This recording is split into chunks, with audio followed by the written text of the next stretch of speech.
Pipe Network presents. The views and opinions of the host and the guests do not reflect the views and opinions of the institutions they belong to.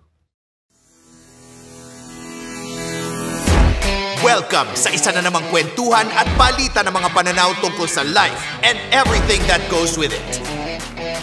Dito sa Kwentuhang Pilosopo with Sir Ice.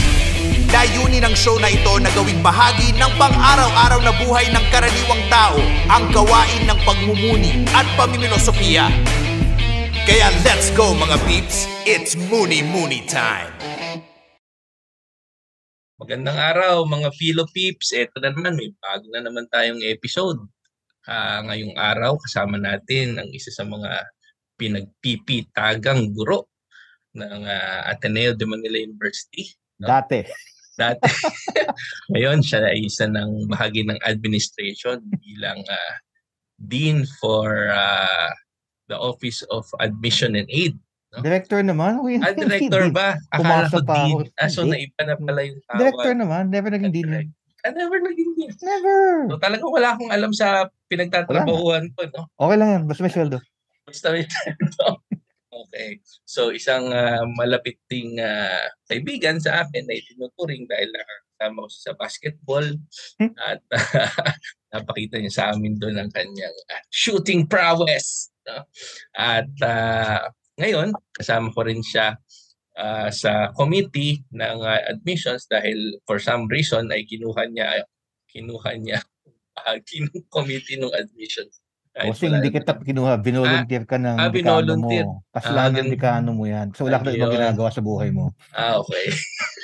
Ibig na sa yung buhay mo, ginawa kang committee. O nga, parang siguro sabi, sino si Pasco? Bakit parang lumot to? Parang ginagawa. Walang ginagawa talaga. Bigyan nga natin ng ginagawa. Ayan. Oo. Parang may malagay dun sa, anong tawag dun? Yung eval ninyo. Hindi yung, afar. Ayun. So may committee work ka na. Yan. Diba? Kaya matuwa ka naman. Tataas yung meeting grades mo. May malalagay na ako sa University Service and Outreach. Yun. Okay, so pinapakilala natin sa ating mga tagapakinig at tagapanood sa Spotify, sa YouTube at sa Facebook. Walang iba kundi si Dr. Joed Tirol. Yes. Kamusta, Sir Joed?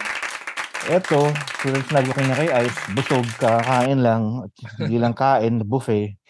So, kung medyo tagilid mo sasabihin ko mamaya, sorry nga lang. Anay naman kami sa tagilid, sir. Tagilid naman itong usapang to lagi. Hindi mas lalong tagilid. Yan. Baka pag tinagilid yung tagilid, tumayo. Di ba? Minsan, nangyayari yan. Minsan. Diba? Tawag yan bola na maayos. Para sa mga hindi nakakalam, si Sir Joed ay matagal ng bahagi ng Ateneo de Manila bilang profesor ng kasaysayan. Sir, ilang taon ka na ba sa Ateneo? At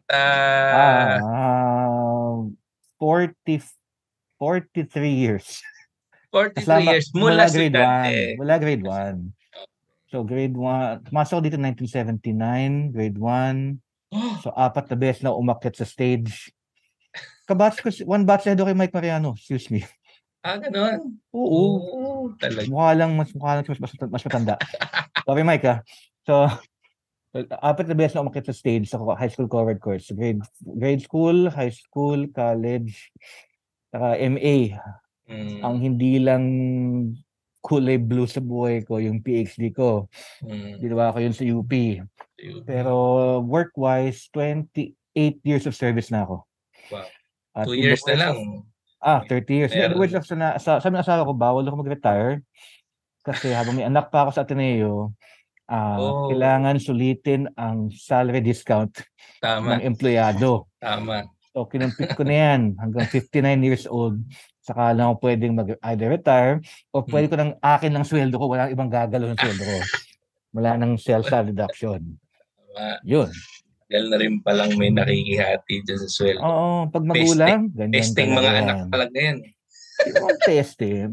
Pag matanda na ako, alagaan na ako. Yun ang kapalit yan. Yun. Yun. Pag Diba? sila ay nagbalik tanaw sa kasaysayan, maalala nila ang mga salary deduction ng tatay at mga hindi nabiling mga history books Ay nako, na trust me, pinapaalala ko sa kanila.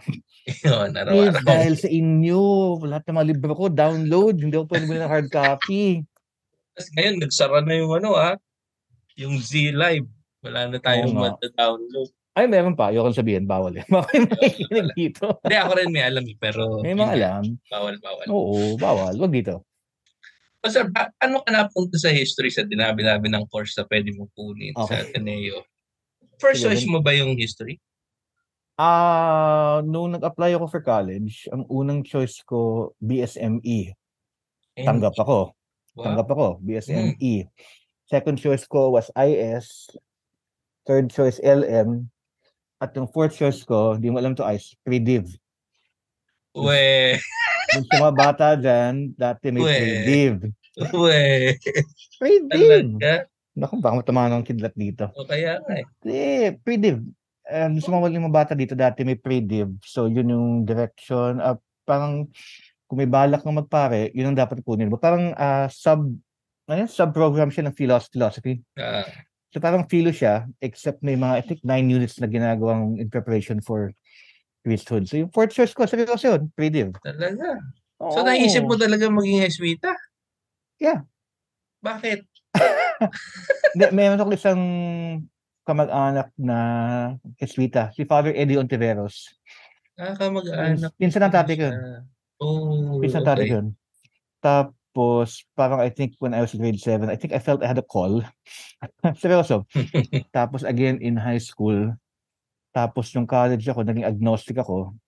Tapos napikon ako sa isang theology teacher na hindi ko nababanggitin. Retired na siya, pero ayoko pa rin banggitin yung pangalan kasi Facebook friend ko siya. Tapos, I think nung third year college, medyo tumino naman ako. So I went from agnostic to non-practicing. Kasi si Father na naging teacher ko eh. Alam mo naman, I did not develop a fear of God. I developed a fear of Dakanay. So medyo natauhan ng konti.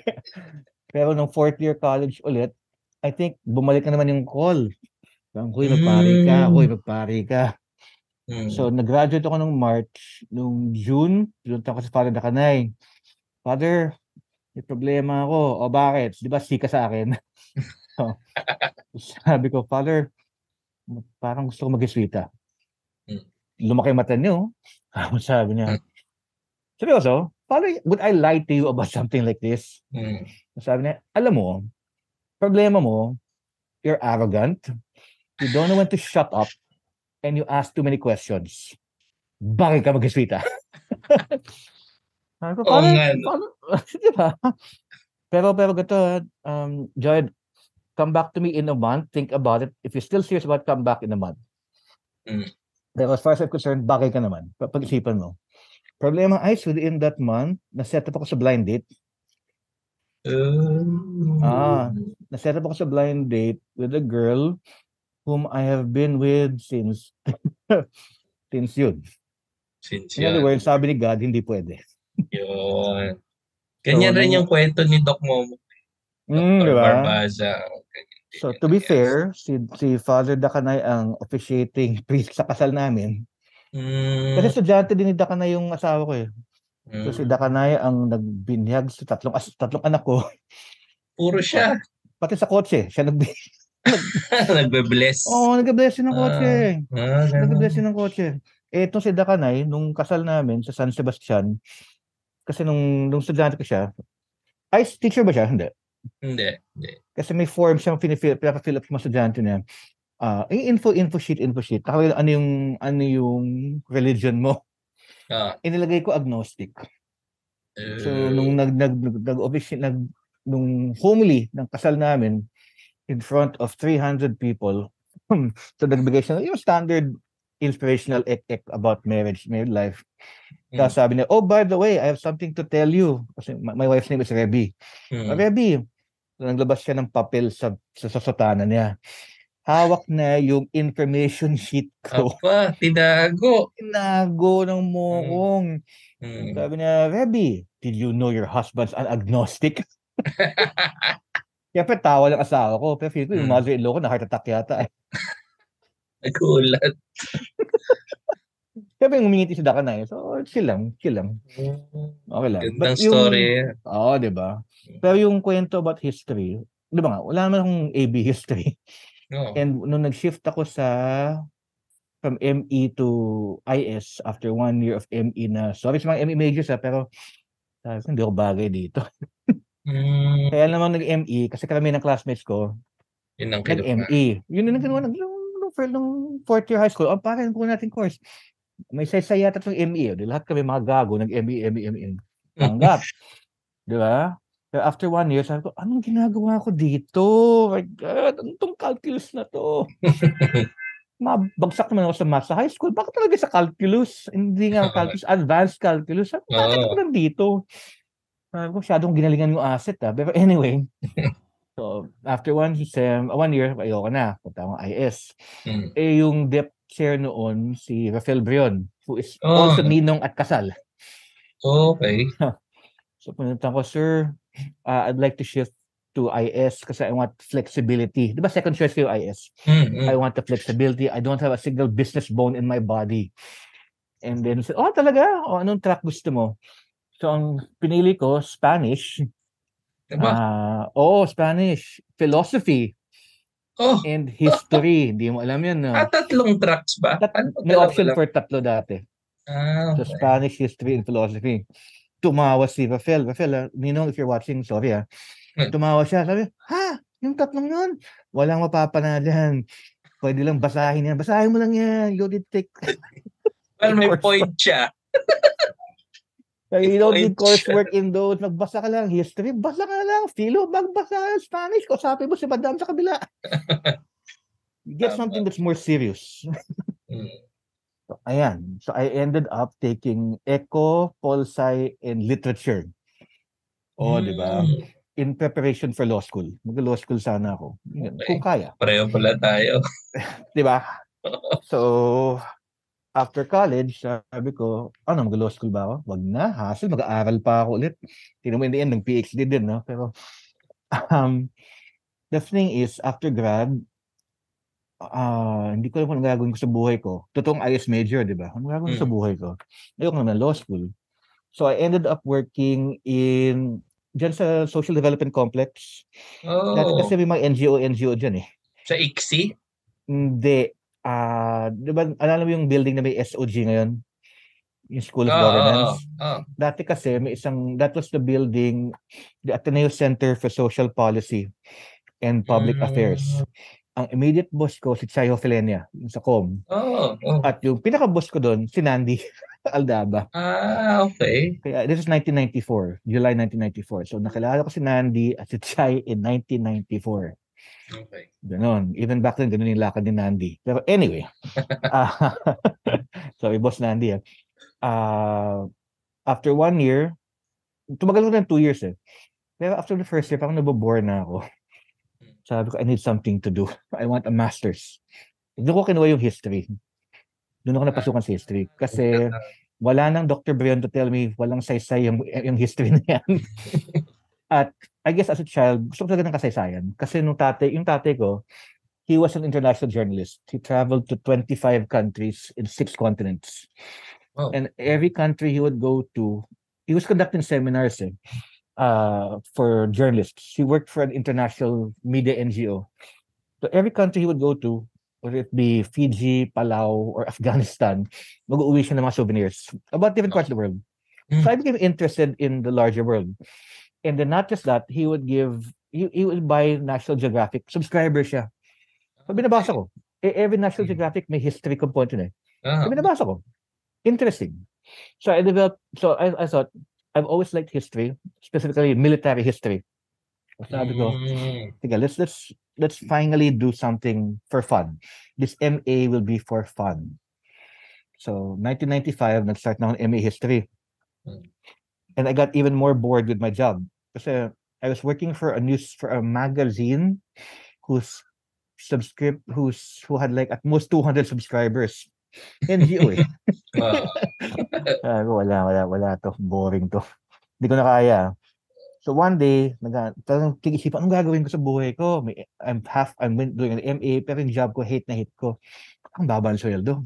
Anyway, one day I ran into Father Joey Cruz. Father Joey was at that time dean of, not siya dean, department chair ng history. So I went up, and teacher ko siya dati. So sabi ko, Father, may job opening ba? The history. Diba? I had no idea how to teach, whatnot. So sabi ko, Father, may job opening ba? Well, Father Leonard has died. There's an opening. Really? Father Leonard's my teacher. Oh, you want the job? He's dead. Do you want the job?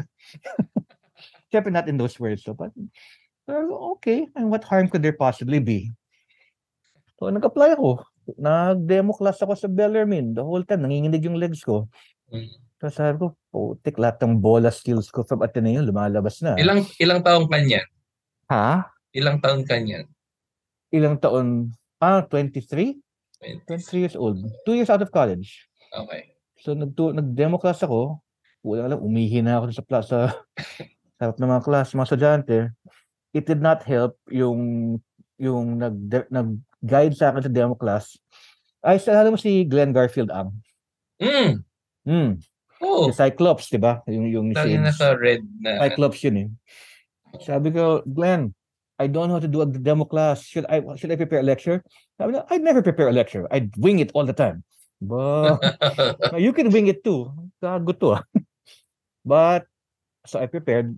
And to be honest, I don't know if I remembered anything. I don't know if anybody understood anything I said. But apparently the history department was so desperate they hired me. So that was 1996. So I taught 96 to 99, finished my MA in 99, then resigned. Kasi sabi ko, baba sweldo. Okay. Kano ba yun? 10,000 at that time.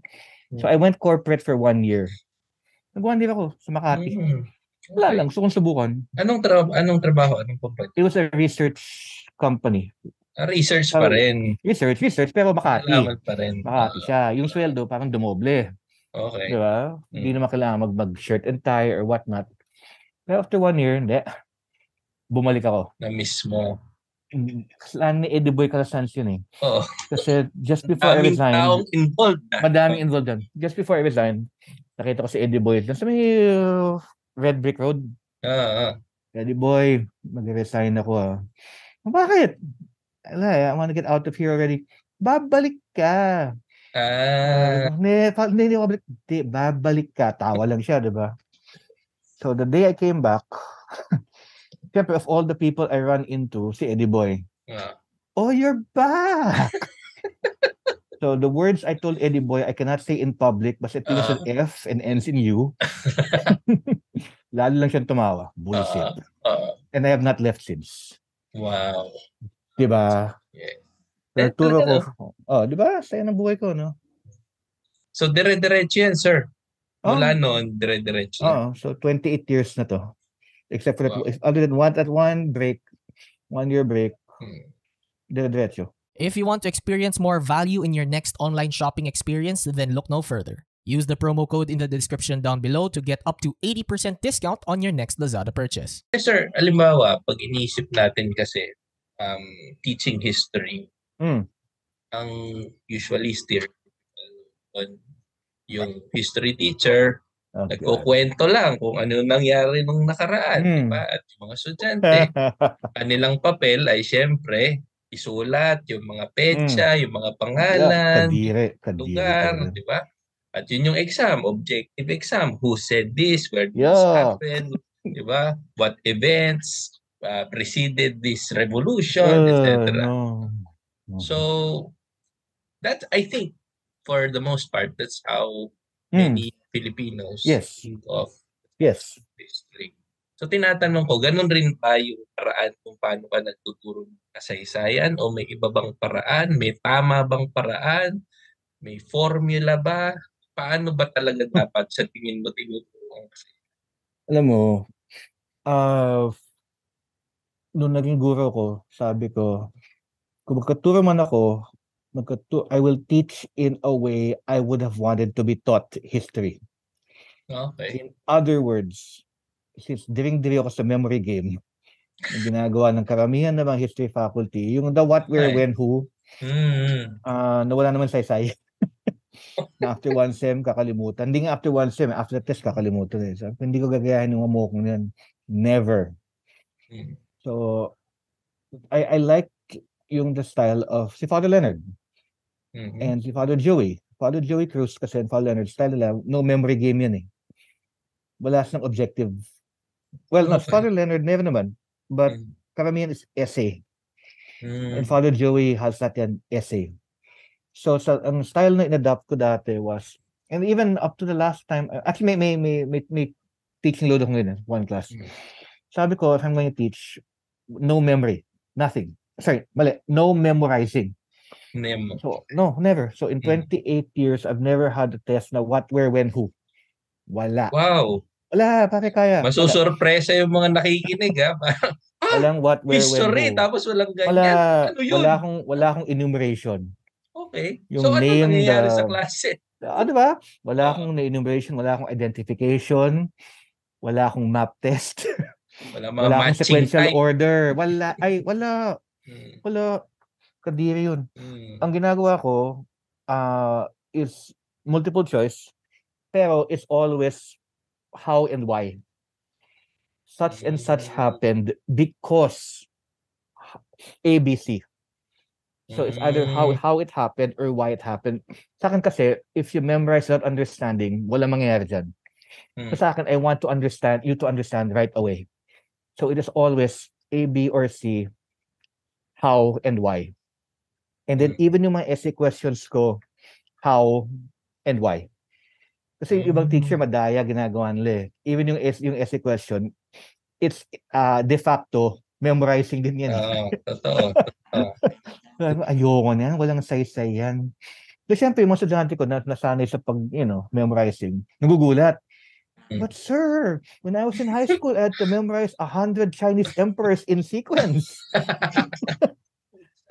Well, that's, may ganon. I will not name the school in Manila. Okay. So sabi ko, I'm not gonna do that. But sir, I don't want to study that. Study what you're doing. Learn it. Sabi ko, maybe if you want to do the memory game, you do it in high school. Kaya ayos nalala mo nung grade school tayo, yung kasaysayan, memorizing.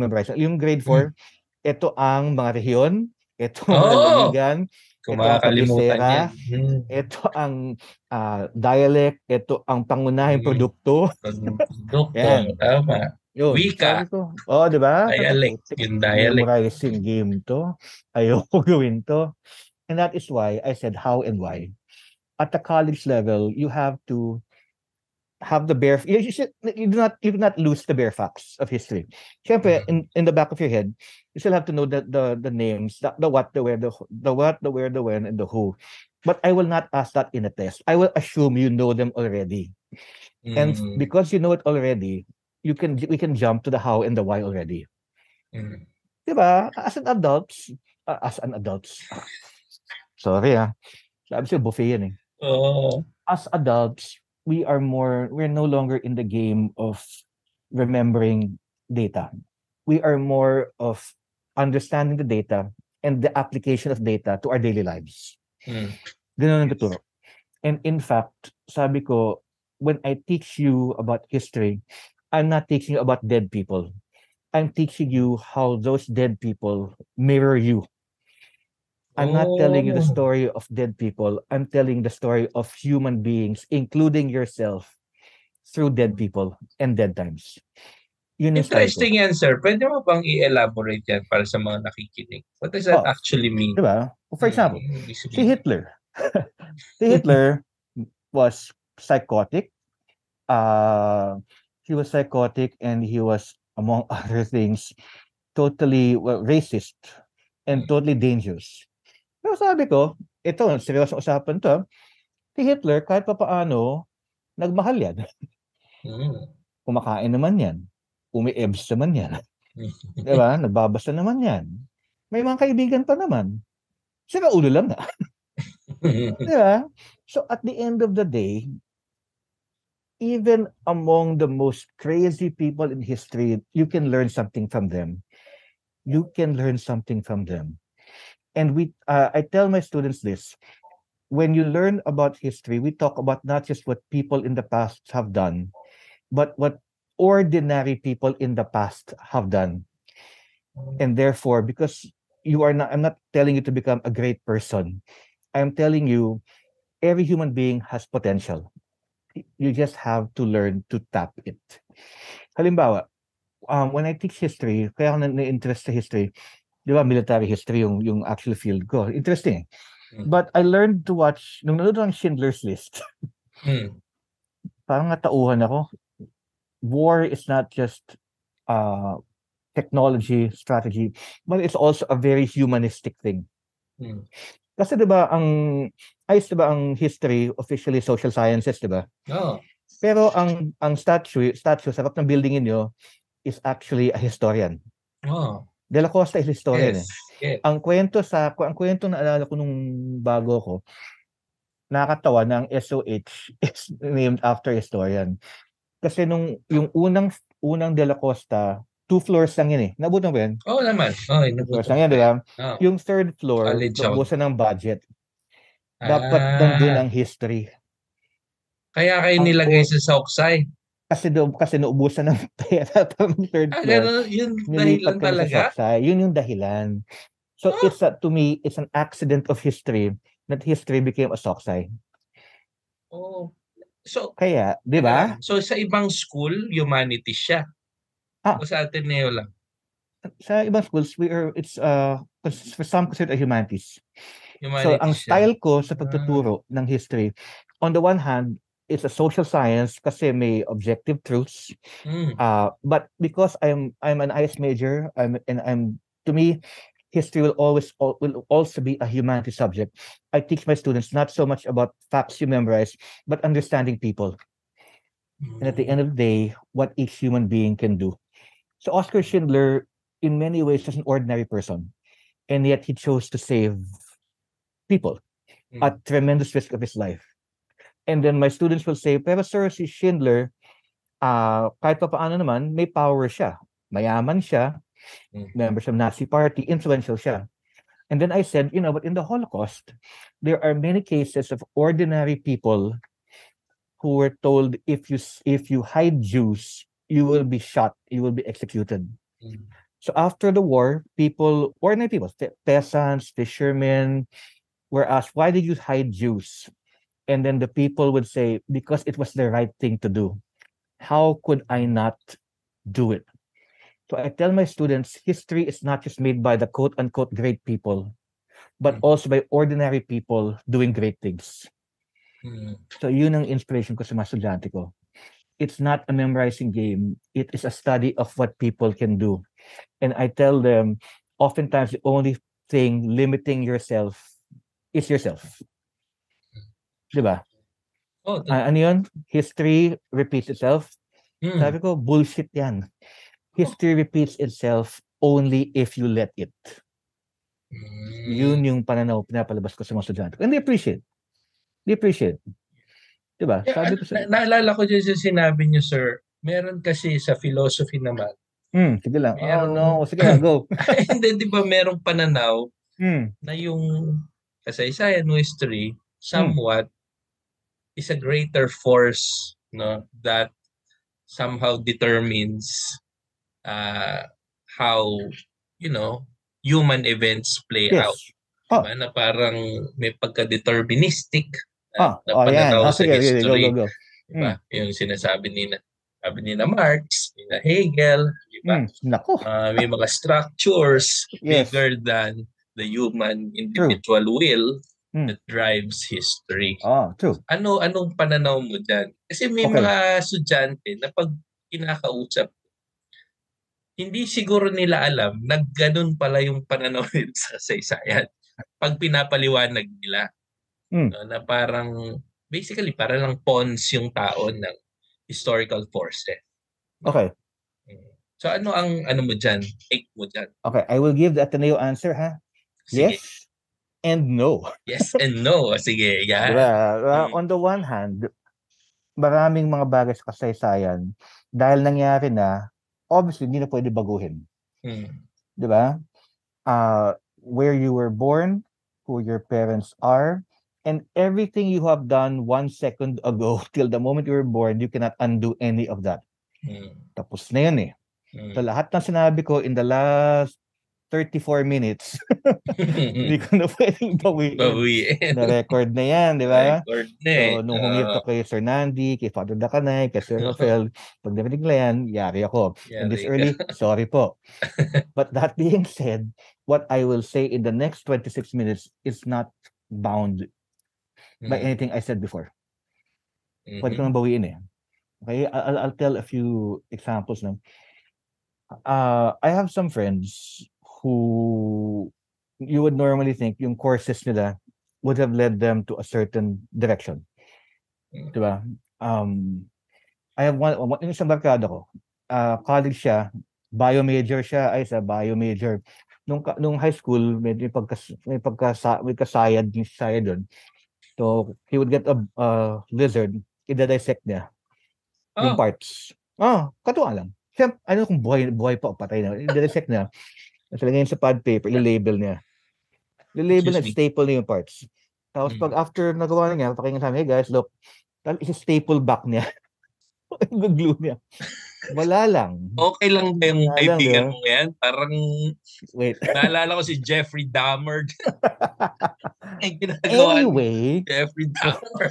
After 2 years of bio sa Ateneo, nasawa, nag-shift to literature. Sabi ko, what happened to bio? Well, I went to bio because I like pain. So why? Sabi ko, so why are you into literature? I'm putting my pain into poetry. May gano'n. Bakit English teacher siya ngayon? Ano na? English teacher siya ngayon. Pero sa UP. Nag-UP siya. Sa UP. Sa UP siya ngayon. Kasi kung sa Ateneo, huhulaan ko kung sino. Wag na. Pero isip mo yung ganun, di ba? Parang from a bio major, dissecting lizards, and he is now teaching poetry. Meron pang isa. ME major yan. Kabats ko. Cum laude, worked in Hong Kong, made a lot of money for the first 4 years. Tapos nasawa. Nasawa yung moko. I don't see the point in this. So he quit, donated. Nasawa sa pera. He donated like 1 million pesos to OAA. Wow. Set up a scholarship. Tapos, muntang Columbia University. Major MA in poetry. He is now working. He is now a district leader, district head sa Boston yata, working his PhD. Poetry pa rin. So, yung point na sabi ko sa mga estudyante ko, it does not, just because this is the way it was before, does not necessarily mean this is the way it will have to be later on. Parang may limits, the past limits you up to a certain point. Diba? Like itong estudyante classmate ko would never have been able to accept into Columbia University. Kaso ang ganda ng grades niya. Kasi kung walang kwenteng grades niya, hindi niya tatanggapin, di ba? But he decided, I don't want to make any more money. I'm going to Columbia University. And I'm going to let my wife make all the money. Management major asawa niya. Yun naman pala. May backup plan naman yun. Tapos ito, sa pa to. Ito, chem siya in the beginning. Tapos yung parents niya, magbag-doktor ka. So nag-doktor siya, department awardee. Tapos nag-UP Med. Di ba? Nagtapos, nag-board. The day after he finished, ang kwento sa amin, the day after he took the board exam and found out he passed, he told his parents, I will not practice. I will not practice. And his parents said, what was all the point? You want to be a doctor? I'm a doctor. Ayoko na. Okay. So he went on to have his own graphics design company. Went on to work in Amazon in Seattle. He came back to the Philippines and he is now the head of Lazada Philippines. Talaga? Asawa ni Joy Belmonte. Siya pala yun. So pag nakikita-kita kami as a class, diba, para doktor ka, diba? Yeah. Anong kailangan ko dito sa may sakit ulo ko? Digestive lang yan. Yun ang naalala ko. Okay. So it's my point, you don't have to be, if this is the way the past was, again, this guy would not have gotten all the way to UP Med kasi magaling siya. But he is now the head of Lazada. So yes, the past limits you up to a point, but no one said that it has to be always in a particular way. Diba? Yes. Kapatid ko, co-major yun. Then he went on to Procter & Gamble. And normally, walang co-major sa Procter & Gamble, diba? And then he would tell me, so I asked him, what are you doing Procter & Gamble? I'm making money. And I'm ordering all these MEs and Echo H around. Ha! I'm a co-major. Ano? Okay. Gago, diba? Nasa sa tao pa rin. Oo. Pero at the end of it, nasawa siya sa P&G. So one day he tells me, I'm quitting. And I said, why? Aren't you making money? Yeah. But I'm not happy. About profound. Lagi ko na yung naririnig sa mga barkada. Diba? But this gets better. So ano gagawin mo? I'm going to, he applied in Berklee School of Music sa Boston to take a double degree in music therapy and theater composition.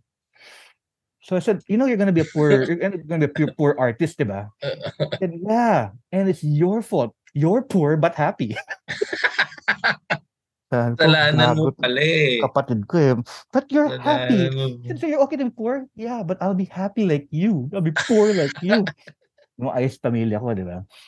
So he gave up a lot of money in P&G to go to Berkeley.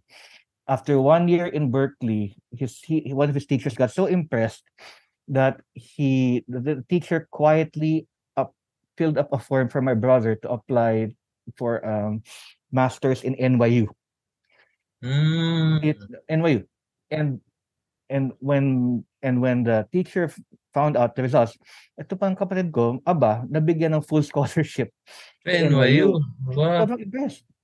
Sobrang impressed. So my brother ended up in NYU, finished his degree he has an MA in theater composition, and he is now doing Broadway work and composition, and his pay is now high again. Mataas ang sweldo niya. So I said, so in the end, palo ka pa rin. And you are making money. I said, yes. Isn't life good? Okay. So my point is, yung direction ng buhay, on the one hand, he would not have gotten to NYU if you were not doing so well in Berkeley. But notice the direction. There is no real predictability. And that's what I tell students. The past has certain limits. Like my brother will never, because he started music late, he will not be able to say, I made money 20 years ago, or I have 20 years to do this. Kumbaga, he's new, quote unquote. But because he started late. But that does not mean he cannot blaze a very good career for himself. Diba? So yun yung sasabi ko sa mga estudyante ko. And these are ordinary people just like you. This is Mike and Ham from Please Pause. Meron kaming munting podcast where we talk about all things TV and film. And despite that, surprisingly, we are still married. Control freak ka kasi sa podcast na to. 30 seconds lang po ang meron tayo. Pakibilisan. From blockbusters to classics, superheroes to love teams, hit series to teleseries, join us as we have meaningful and meaningless conversations on the stuff we watched. Someday, mababago ka rin ang tagline na yan. Check out Please Pause on Apple Podcasts, Google Podcasts, Spotify, and other major podcast platforms. See you there!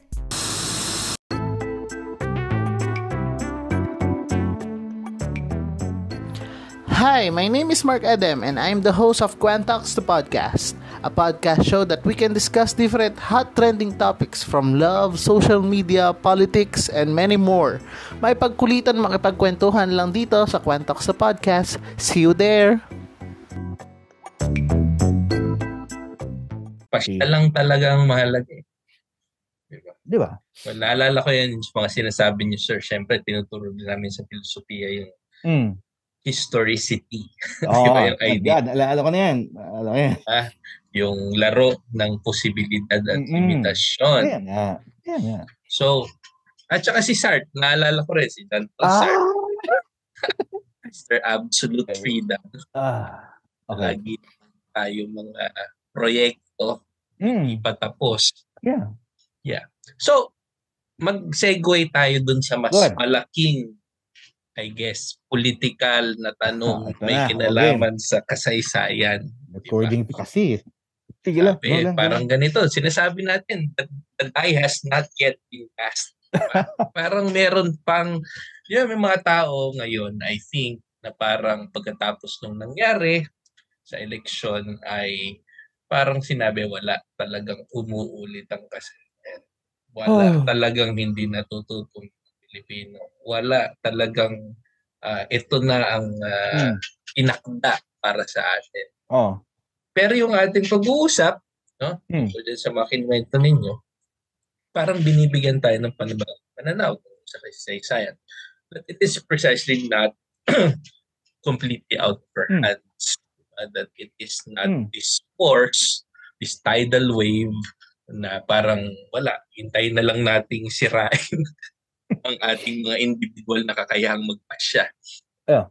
So, given the recent, political history of our country, what would you say to those who have begun to lose hope? No, doon sa mga tao na we did our best, di ba? Yeah. We were fighting for something greater than us. Pumunta understood. kami sa mga rally, nagtaya kami. Pero bakit talo pa rin? Anong nangyari? Bakit ganito? No? Where is the justice in history? Di ba? So paano natin, tapos dagdag pa dyan, may mga balita na may mga hakbang na ginagawa para ibahin, para i-tweak, para pabanguhin ang nakaraan. No? So, ano ang, bilang isang historiador, no, na nasa gitna ng lahat ng mga ito, ano nangyayari sa utak mo ngayon? Anong naiisip mo? Ano gusto mong sabihin sa mga tao? Bibigyan kita ng platform. Okay, sige, ganito yan ha. Kasama ako sa mga taong na sobrang sumaloob ko sa nangyari. Sabi ko sa asawa ko, New Zealand, Canada, Boracay. Palayo na tayo dito. Walang buwisid. Doon sa gabing lumalabas yung resulta ng halalan. Doon pa lang sa unang, yung mga ilang oras na nakikita mong sabi ko, wala na bang pag-asa to? Kasi kita mo, talong-talo eh. Oo, layo. At kahit, di ba? At kahit mo sabi mo, kahit may kadayaan dito, hindi eh. Ang laki eh.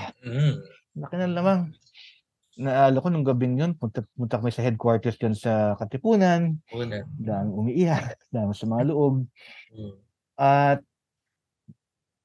as admissions director, alam ko meron mga ibang tanggap sa Ateneo. Sabi ng magulang, ayoko na, mag-abroad ka na. Wala nga ganun. May isang anak ng classmate ko, dapat dito yun. Pero dahil sabi ng tatay, wala, ayoko na, sa Australia ka na. Hindi lang yun. Daming ganun. Suko. Pero, disclaimer lang ha, I don't consider myself a historian. I am a history professor. Kasi nga, I don't like doing research. No, I love the reading. I love reading, I love studying, I love thinking about, pero I don't have the Marlo, sorry. I don't have the drive to do as much research as some of my colleagues do who are married to research.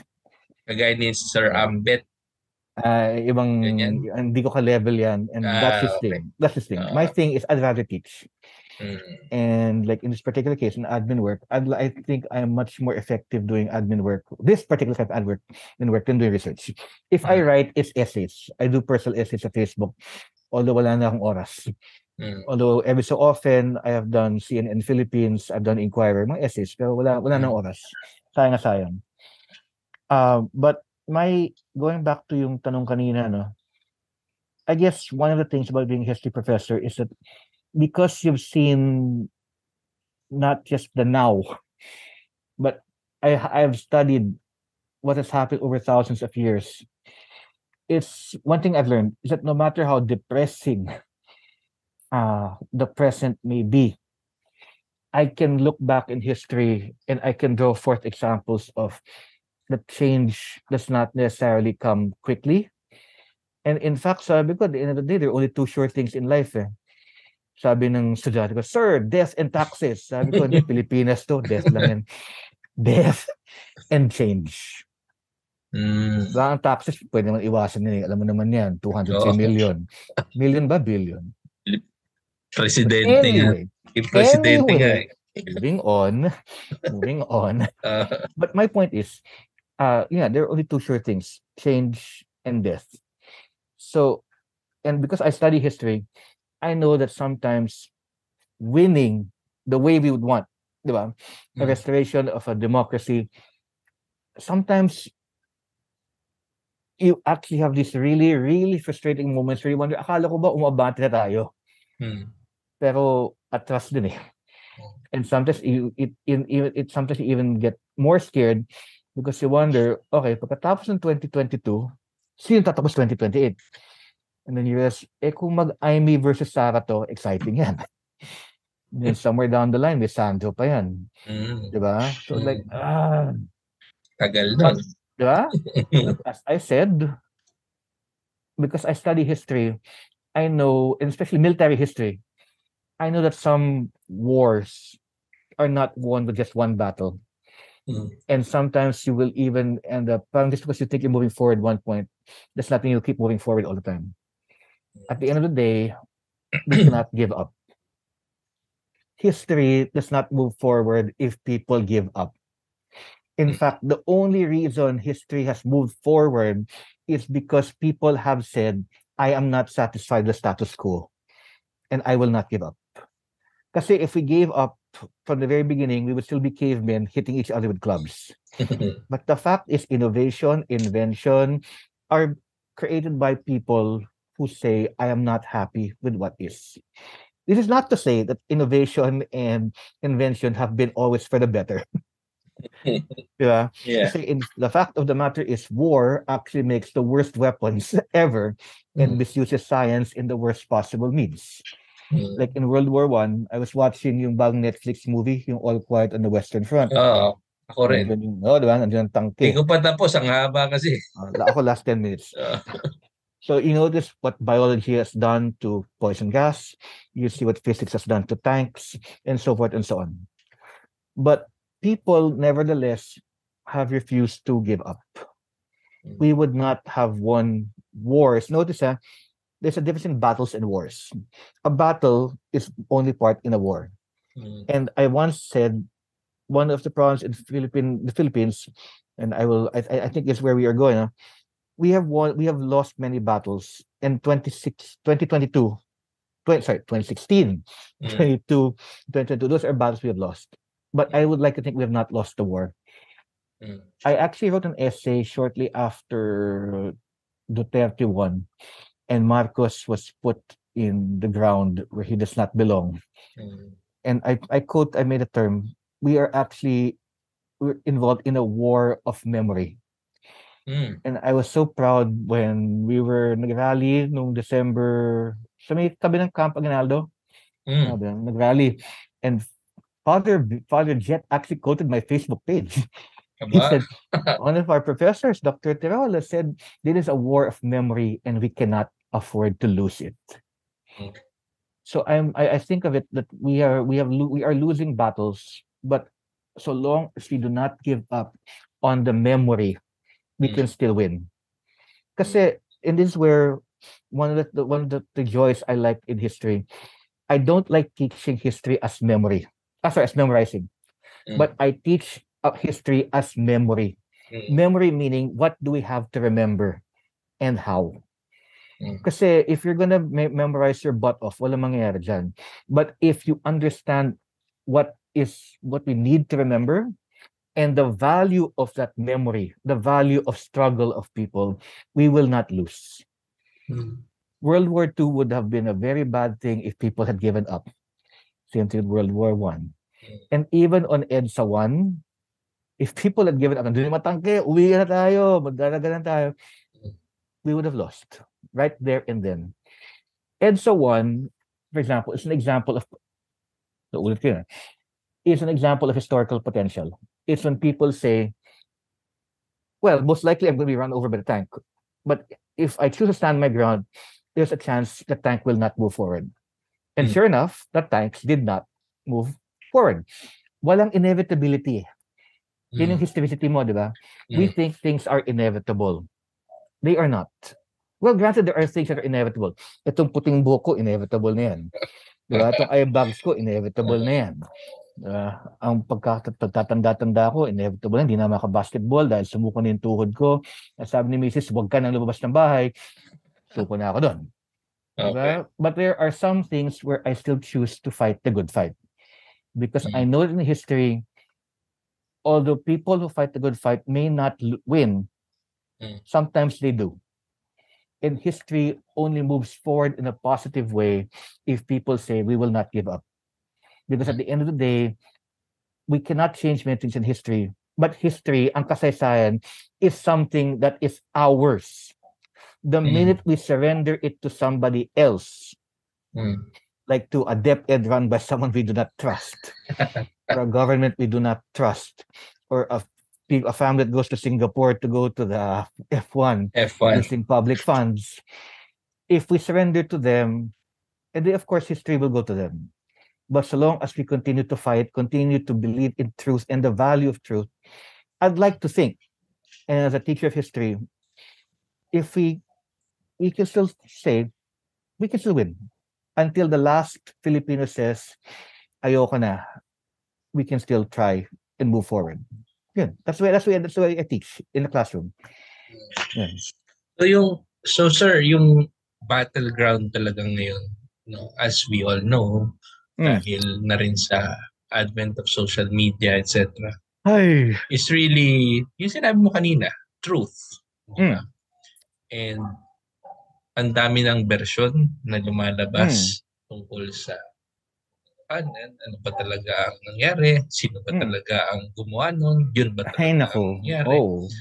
Paano ba nire-resolve yan ng isang professional history person?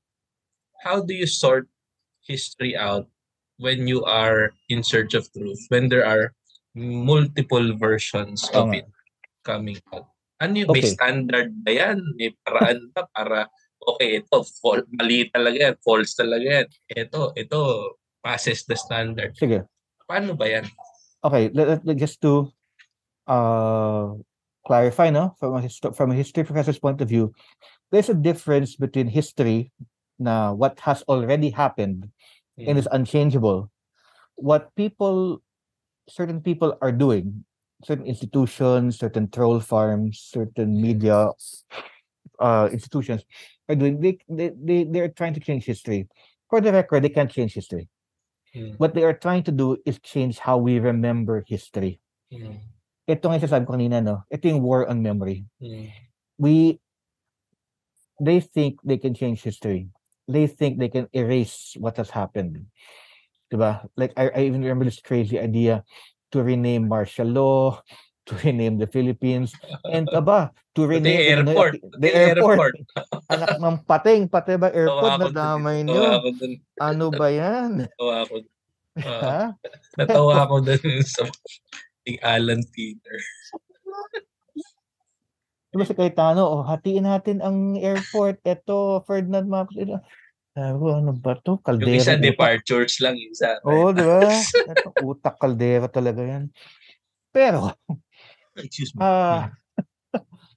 ano ba yan? What people like, well, with my training, or even those not necessarily with a PhD, again, ang problema kasi, some people think you only have the license to fight back if you have a PhD. FYI, PhD means nothing, until you actually know how to use it positively. Alam natin yan. Point is, it is the responsibility of anyone with a good grasp of history. In other words, someone who knows how to take the time to study what are real credible sources. Actually, it's not as hard as people think. Ang problema kasi ng TikTok and social media and Instagram and all those other things, it does not have to bother saying ano yung source. Yeah. Ay, intindihan natin kung anong footnote, di ba? Footnote, MLA. Nakakasawa. Parang kailangan ko ba i-annotate to? Ano ba yan? But the truth is, unless we actually annotate an MLA, and not necessarily in the academic way, usapan naman itong hindi naman academic way. If we can find ways to give credibility to social media. I'd like to think naman, and this was in, I remember my conference dati, or whatever, presentations, Sir Mike Pante, Sir Ambet, Sir, alam niya. Also, I can't remember the names of some of my colleagues. But the thing is, they're trying to show, you can also, that ang advantage ng certain people is that they had a head start in the using of social media to dictate what people should remember and how it should be remembered. But if the right academics, and not even academics, just people concerned, and I will emphasize, concerned, responsible, persistent, resilient people can organize sufficiently, I'd like to think pwede pa naman nating labanan, pwede natin harapin ang ginagawa ng mga ibang tao tungkol sa ating kasaysayan. If we can find ways to produce, I know this is a contradiction in terms, credible Instagram, credible TikTok. Alam mo, in the days after election, may lumapit sa akin Sir Tirol, you want to make TikTok? Why? Kasi sir, you're credible. Sabi ko, no, I'm gaining weight. I'm not necessarily credible. But I said, you might want to ask, the Ambis Ocampos out there. Because you can never really take away the credibility of the Ambis Ocampos of the world. Kasi kung Ambis Ocampos Ella Cruz ang usapan dito, walang pinag-usapan ng isa. Oo nga. May issue nga dyan. It's really just a matter of finding the right method, the right people, and finding the right structure, and learning how to play the game the way the other side does. The other side kasi may head start May head start at may pera. Yun ang matindi. May pera natin. May pera talaga. Pera natin yun. So, if people can only have the courage and persistence, and ako as a history professor, I can speak it very clearly. A lot of the victories in history are because people said, I'm not going to give up. So the moment I give up, the other side wins. So I'd like to think that, yes, we can. I'm not going to give suggestions because I'm not a social media expert. But I was hoping, and I'm still hoping, that people who after May 2022 saw the results, and I heard so many people saying, mag-organize style, and these same people who are doing it have to understand from the very beginning, this will not be easy. It will not be easy. Kasi may head start Parang basketball game yan 30 points lamang Okay? The minute you quit, the minute you do a at with 20 points down, ang solution, sapakan. It's not the way to fight it. You have to fight them at their own game. And maybe I'm an optimist, and I'd say maybe at the end of the day, the good guys always win. That's not always true. But the good guys might win if the good guys say, we are not going to give up. And as I said earlier, if we surrender the field, in this particular case, in my case, if we surrender the field of remembering, yes, we will surrender the field. But I'm hoping we will not. Kasi we have to think of history. History kasi is not just past. It's past, present, future. If we surrender it now, what will we later be able to tell our own children and our own grandchildren? Diba? Yun ang bottom line. Yung pinaglaan. Yeah, ako personally, I agree with what you said, being an avid user of social media myself. Buti ka pa. Hindi, naiintindihan ko talaga na the rules of the game have changed dramatically when it comes to the notion of what it means to narrate, diba? What it means to learn, what it means to understand. Iba na yung laging sinasabi sa yung kapatid, yung sikat na conspiracist na si Marshall McLuhan. Sabi niya, the medium is the message. Panahon talaga ng social media. Yeah. Paniniwala ko. Yeah. Yung medium ang nagdidikta doon sa kung paano nag-iisip yung tao. No? At kung na-master nga ng kanilang panig, ang medium, at tayo ay nagre-rely lang sa mga, values and ideals, wala mangyayari prevail dyan. in the end, etc. Wala yan. Wala, it's a Hail Mary for us. You have to get your hands dirty. You have to, you have to go to the trenches and learn. Sabi ni Sun Tzu, know your enemy. Diba? Know your enemy. Kailangan maintindihan. At saka ako, paniniwala ko, kailangan, hindi talaga pwede yung parang, hindi, pare-pare naman tayo ng ganyan. Ito naman ang gusto. Ako, paniniwala ko, hindi tayo pare-pare. We are not May mga talaga. tao talaga na ibang paniniwala sa'yo. May mga tao na may ibang motibo. May mga taong iba pinaninindigan dahil sa kanilang mga pansariling dahilan na kailangan mong tindigan. Kailangan labanan, kontrahin kung kinakailangan. Dahil sa palagay mo, sa iyong sariling paninindigan, may bigat, mas may lalim at mas may halaga itong pinanghahawakan mo. Itong kung ano man, demokrasya, katotohanan, etc. We cannot assume that we have the same value system all the time. Hindi pwede. Yeah. Kaya, yung sinabi nyo kanina about how this is really a war of memory, etc. I totally agree, no? And yun lang ang problema sa tingin ko, nakikita kong problema sa ngayon. If it's a war of memory, so ang short term ng memory ng mga tao eh. Ay, ang Pilipino, very short term memory. Napaka-ikli talaga yung ang dali nating ma-distract, ang dali nating yung parang mga magician na parang, di ba?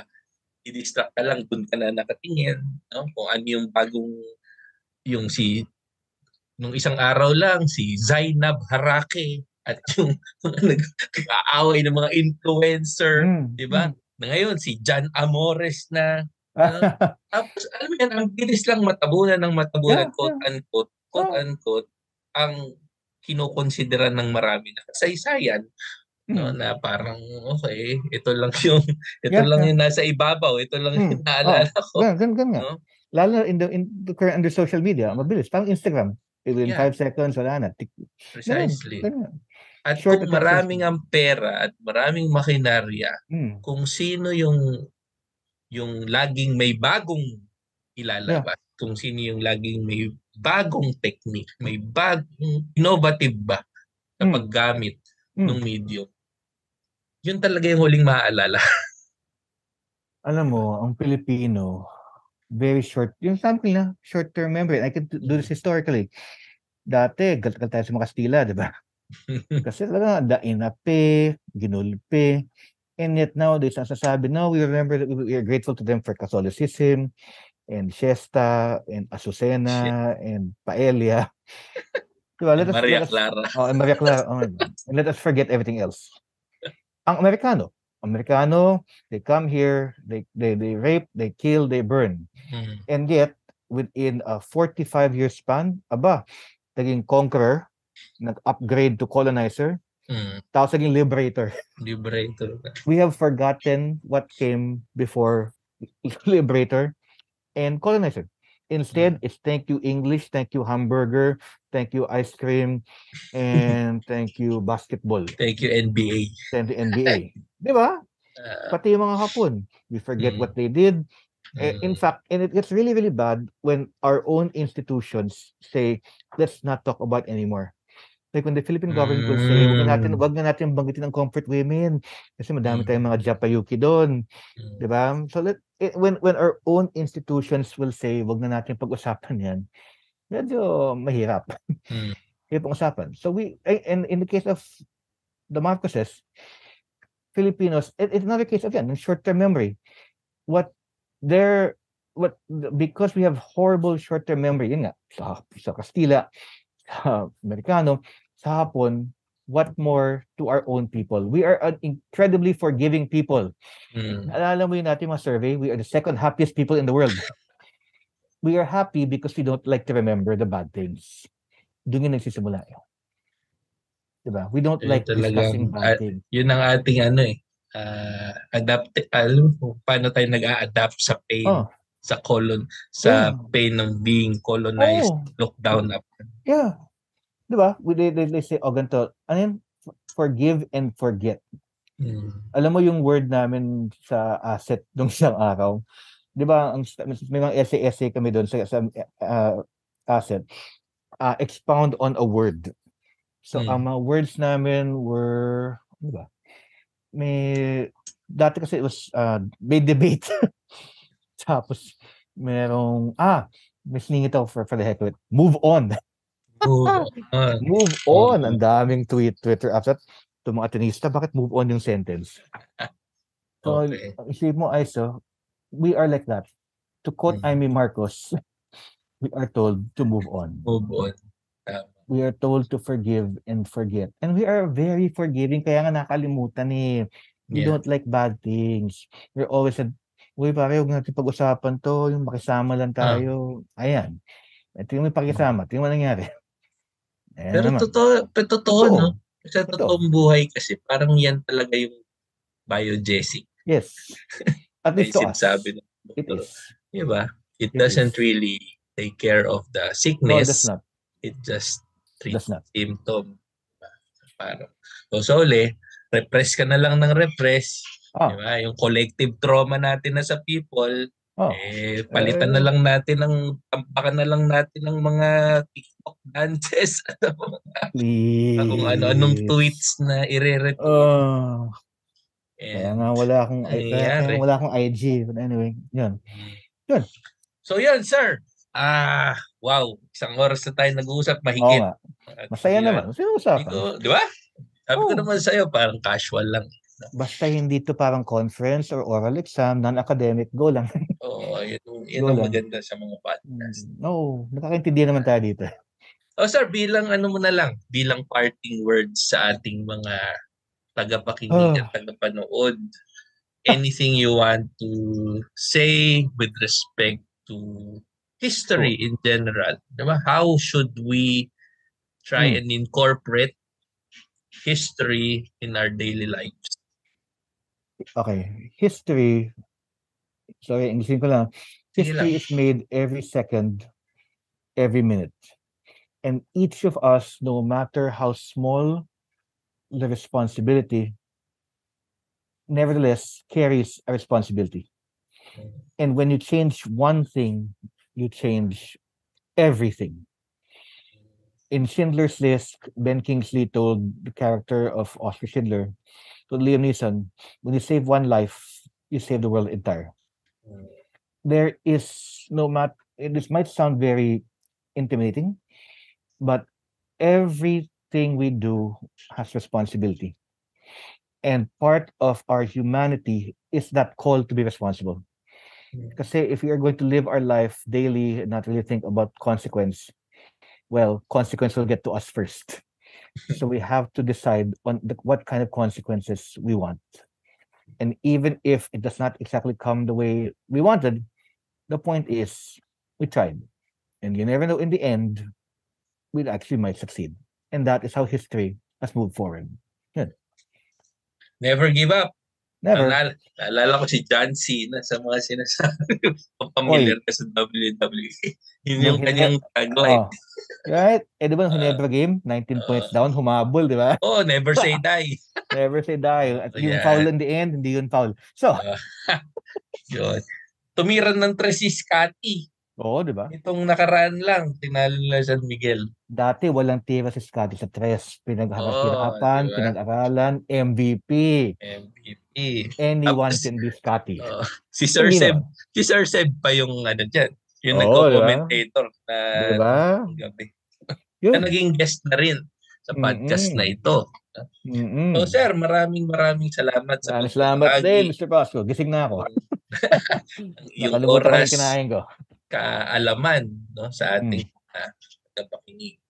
Now, for the viewers and listeners, pinapaalala ko lang, don't forget to subscribe, share, like, and whatever else you can do on social media. Tanungang Pilosopo with Sir Ice, no? Kaya hanggang sa muli, maraming salamat ulit, Sir Joed. No, thank you. See Thank you very you much. on the other side. This is Bye-bye. fun. See ya. Thanks, Bash. Thank you.